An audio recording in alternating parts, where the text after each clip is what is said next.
Back in 2018, Ryan Reynolds and his partner George Dewey launched a marketing company called Maximum Effort, a name that sounded bold, unstoppable, almost prophetic.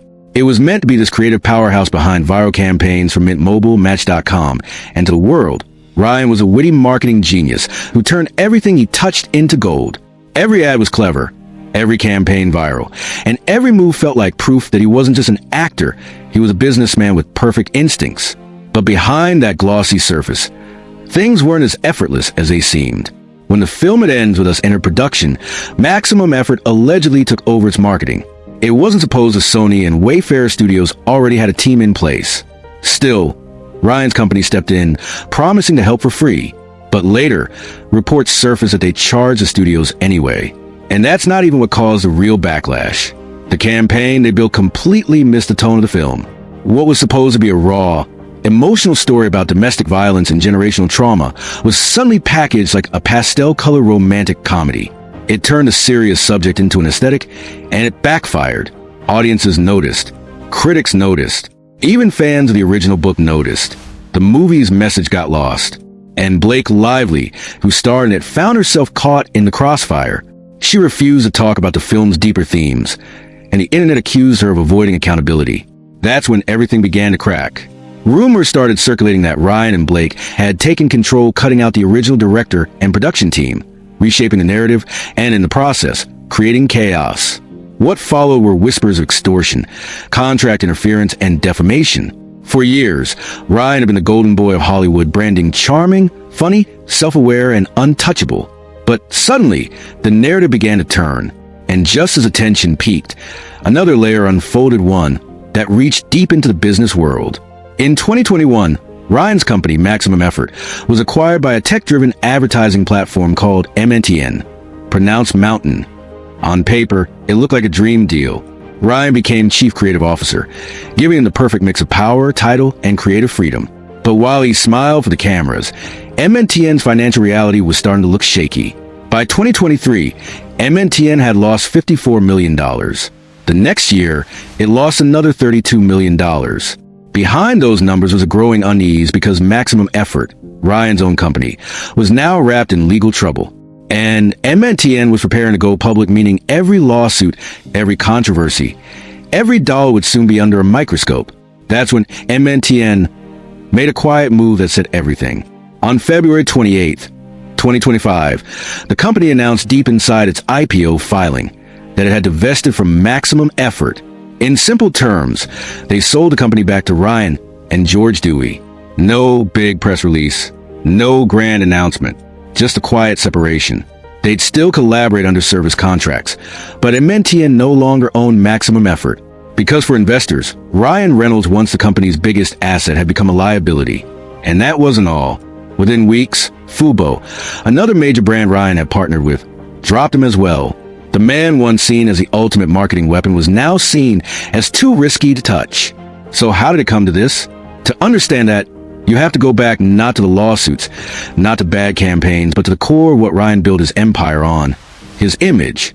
Ryan Reynolds built his empire on a simple idea: if people like you, they'll buy anything you touch. And for a while, that was true. He wasn't just selling gin or phone plans, he was selling himself. Every company he invested in became another extension of his personality. Clever, funny, a little self-deprecating, and perfectly timed for the internet age. But when you strip away the charm, you start to see a different picture, one where the empire isn't built on ownership, but on presentation. In 2018, Ryan announced that he had acquired the small, Portland-based gin brand. The internet went wild. Headlines said Ryan Reynolds owns a gin company, and social media turned it into a meme overnight. The ads were hilarious, the kind of humor only Ryan could pull off. He made fun of himself, of Hollywood, even of the idea of celebrity brands. Aviation gin became cool because Ryan made it look cool. But behind the laughter, the deal wasn't what it seemed. Ryan didn't own the company outright. He had a minority stake, a share tied directly to his involvement and performance. His profit depended on how much attention he could bring, how many bottles he could move through the power of his personality. So when Diageo, one of the biggest alcohol giants in the world, bought Aviation Gin for $610 million, everyone assumed Ryan had struck gold. But insiders knew his payout wasn't a 9-figure windfall. It was a carefully structured deal, a mix of cash, equity, and bonuses tied to sales milestones. He didn't walk away with hundreds of millions. He walked away with leverage. And that leverage became his next big move. Ryan bought into the budget phone carrier in 2019 and instantly transformed it with the same formula. Smart, funny, self-aware marketing that made the brand feel human. People believed Ryan owned it, that he was the CEO, the founder, the guy running the show. But once again, it was a partial stake, roughly 20 to 25%. He wasn't the builder, he was the storyteller. He turned an ordinary telecom brand into a viral conversation, and for that, he was worth every dollar. So when T-Mobile bought Mint Mobile in 2023 for $1.35 billion, Ryan didn't make $1 billion. He made his cut. Still, it was enough to keep the illusion alive. The Hollywood actor turned business mogul. Except it wasn't about ownership. It was about image. Ryan was never sitting in boardrooms crunching numbers. He was in front of cameras, crafting narratives. He wasn't an executive. He was a character, and the world loved watching him play it. And then came Wrexham AFC, the heartwarming story that made everyone believe again. When Ryan and actor Rob McElhenney bought the small Welsh football club in 2020, it felt like a modern fairy tale. Two Hollywood stars rescuing an underdog team. What could be more cinematic? The story became a docuseries. Welcome to Wrexham, turning real-life sports into emotional television. Fans cried, cheered, and fell in love with the narrative. And once again, Ryan wasn't just part of the story, he was the story. But here's the truth. The real money didn't come from football. It came from the show. Streaming rights, sponsorships, merchandise, all fueled by the myth of two actors chasing a dream. Wrexham became a global brand, but not because of the sport, because of the storytelling. That's the hidden thread through every one of Ryan's ventures. They're not about infrastructure or innovation. They're about narrative control. He built a network of companies that rely on the same magic trick. Turn attention into equity and equity into credibility. The more people believe in the brand, the more valuable he becomes. But there's a danger in that strategy because when your face is a foundation, your reputation becomes the weakest link. And when that starts to crack, everything above it begins to crumble. The lawsuits against Maximum Effort weren't just a legal problem. They were a signal that maybe the magic was fading. Because for the first time, people were questioning Ryan's intentions. Was he really the humble, self-aware creative genius the internet adored? Or was he another Hollywood illusionist selling authenticity like a product? Behind the charm, there were whispers of control, of ego, of a man who couldn't separate his image from his identity. He once said in an interview, "I love storytelling, whether it's movies or marketing. It's all the same thing." But maybe that's exactly the problem. When every part of your life becomes a story, what's left that's real. Now, as MNTN backs away, Fubo steps out and lawsuits pile up, Ryan's empire stands at crossroads. Because the truth is, it was never a business empire. It was a brand ecosystem, powered by charisma, humor, and the illusion of ownership. And the moment that illusion fades, so does the empire. For years, Ryan Reynolds seemed untouchable. He had built a career on charm, that effortless blend of sarcasm and sincerity that made people trust him, laugh with him, and root for him. But charm only works when the story stays consistent. And by early 2025, that story was starting to fall apart. The first crack appeared not in Hollywood, but in the boardroom. When MNTN filed for its IPO, the company had to disclose everything: financial losses, legal disputes, and internal conflicts.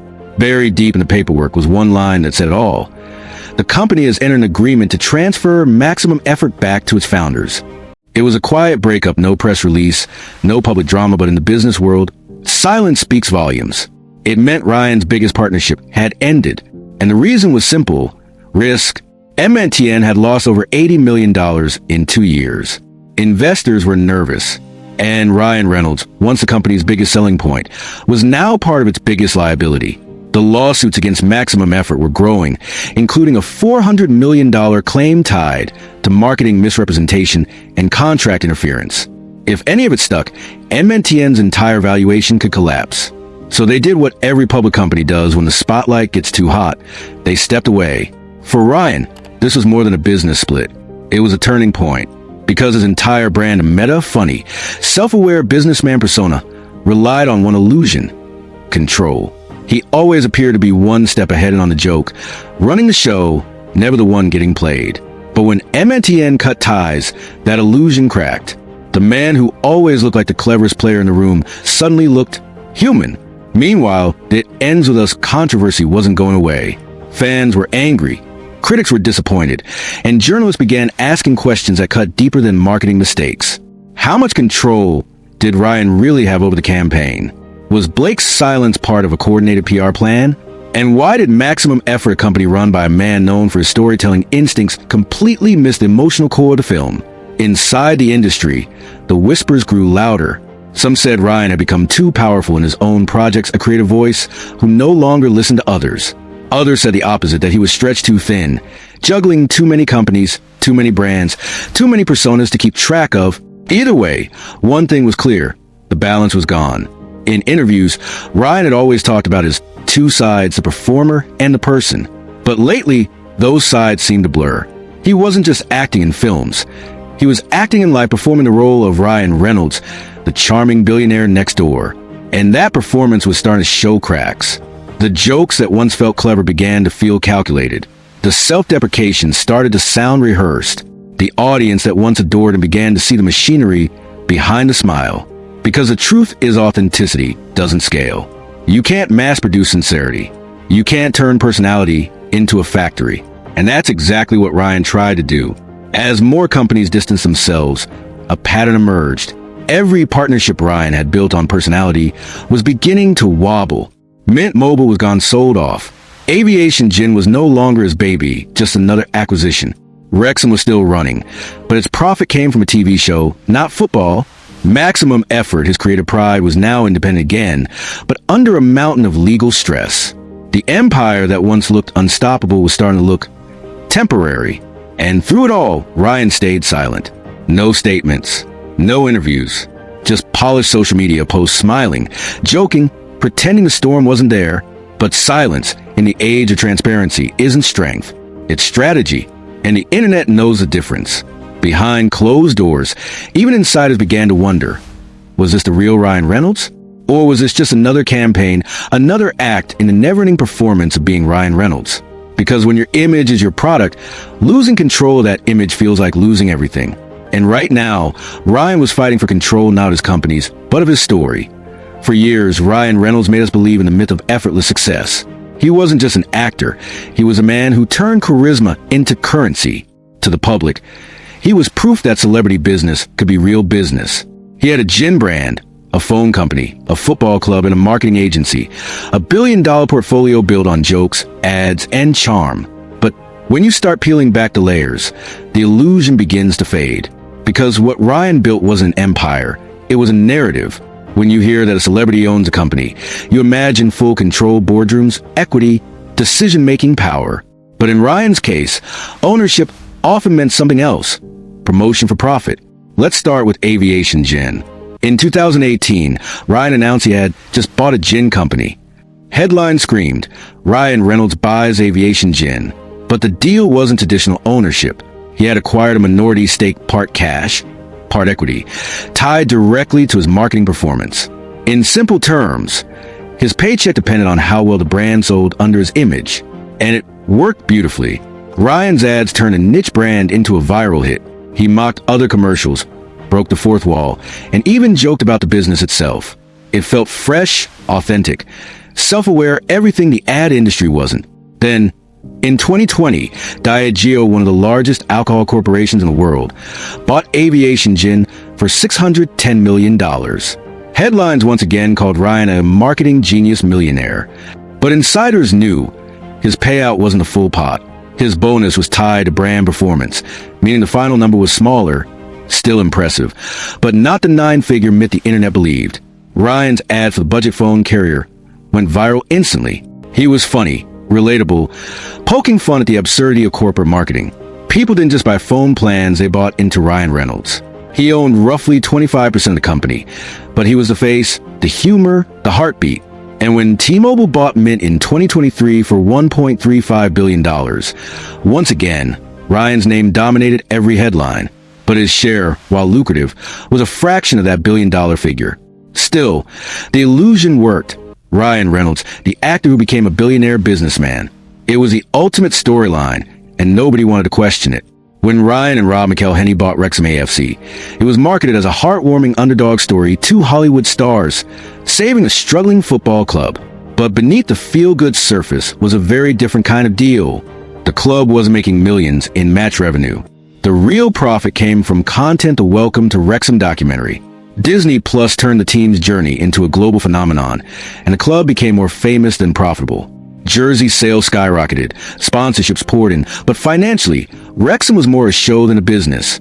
And that's the pattern across Ryan's empire. Everything is content first, business second. Ryan's magic has always been his ability to sell without selling. He doesn't pitch, he performs. His wit and self-deprecating tone disarm you, make you laugh. And before you know it, you bought a phone plan, a gin bottle, or a streaming subscription. But charisma is a fragile foundation. It can make you famous or expose you when the illusion breaks. Because once people stop laughing with you, they start laughing at you. And after years of perfection, the internet began to sense a shift. The once effortless humor started feeling too polished. The meta jokes started sounding mechanical. The man who built his empire on self-awareness began looking unaware. The maximum effort controversy became the perfect storm. Accusations of defamation, contract interference, and ethical manipulation didn't just hit the company, they hit the persona. Because maximum effort was Ryan Reynolds. His name wasn't just on the logo, it was a product itself. So when the lawsuits landed, the brand that once symbolized creativity and humor suddenly became synonymous with exploitation and ego. And when MNTN, the company that had once called him their creative visionary, quietly cut ties, it marked the end of the illusion. For the first time, the man who sold himself as a clever, untouchable businessman found himself on the wrong side of the story. In the Hollywood version of this tale, this is the act where the hero realizes what he's lost, where the mirror shatters, where the man who built the myth finally faces the truth beneath it. Because the truth is this: Ryan Reynolds isn't a billionaire genius. He's a brilliant storyteller, one who confused narrative success with financial power. He's not the CEO of a corporate empire. He's the director of a long-running performance about one. And when a performance ends, what's left? As of 2025, MNTN is preparing its IPO without him. Maximum Effort is back under his name, but under the weight of lawsuits. Fubo has dropped him. Wrexham is fighting to stay profitable. And the once unshakable aura of invincibility is gone. For the first time, the irony is poetic. The man who made us laugh at ads, who mocked the corporate world seriousness, is now trapped inside it. He sold us authenticity, and somewhere along the way, lost his own. Because at the end of the day, Ryan Reynolds is a storyteller, not a mogul. And in the story he wrote for himself, he forgot one rule every storyteller knows: you can't control the ending. Every empire falls, but the smart ones rebuild. And if there's one thing Ryan Reynolds has always mastered, it's reinvention. Because Ryan doesn't disappear, he adapts. Every time his career hits a wall, he turns the wreckage into a punchline and then into profit. That's what made him unstoppable in the first place. Not perfection, resilience. When Green Lantern flopped, he didn't hide. He turned it into a running joke that fueled Deadpool's humor. When Deadpool was delayed, he leaked the test footage, igniting fan demand that forced Fox to greenlight the movie. And when critics called his businesses overhyped celebrity projects, he didn't argue, he leaned in. He joked about it, spun it, owned it. Ryan's greatest weapon has never been his money or his movies. It's his ability to control the narrative before it controls him. You can't joke your way out of lawsuits. You can't meme your way through lost partnerships. This isn't a PR hiccup. It's an identity crisis. Because the brand Ryan Reynolds has always relied on one illusion: that he was one of us, a relatable, self-aware, everyday guy. Now that illusion has cracked. People see the machinery behind the smile. They see the billionaire myth, the polished ads, the corporate fingerprints. The authenticity that once felt effortless now feels manufactured. And that's a harder image to fix than any bad movie. If Ryan wants to survive this next era, he'll need to shift from performing authenticity to earning it again. That means showing the real stakes of the lawsuits instead of avoiding them. Speaking openly about burnout, business pressure, and failure. Moving away from perfectly funny brand content and toward imperfect truth. Because audiences have changed. They don't just want clever, they want real. And the truth might be Ryan's most powerful story yet. Ryan's entire career has been about control, controlling tone, timing, perception. But the cracks in that control might be his redemption. Imagine this. Instead of a new ad, he releases a short film, no jokes, no meta references, just a story about losing your way in success. Or a documentary about rebuilding from public scrutiny, told not as an ad, but as confession. That's the Ryan Reynolds the world hasn't met yet. Not the one who sells, but the one who feels. Because here's the truth. Ryan Reynolds isn't done. He's too clever, too emotionally intelligent, and too experienced to vanish. The world may not trust a businessman, but it still loves a storyteller. And stories have sequels. He might not rebuild the same empire, but he'll build a new one slower, quieter, smarter. A brand not made of viral moments, but of vulnerability. And when that happens, the narrative will flip again, not from fallen mogul to marketing genius, but from actor to human being. Maybe that's what this whole saga was about. Not greed, not fame, but the human need to be seen to prove you're more than just a punchline or a paycheck. Ryan Reynolds mastered the art of storytelling for everyone else. Now, for the first time, he has to tell the story of himself. And if he gets that right, it won't just be another comeback. It'll be his most honest performance yet. Sometimes the hardest person to market is yourself.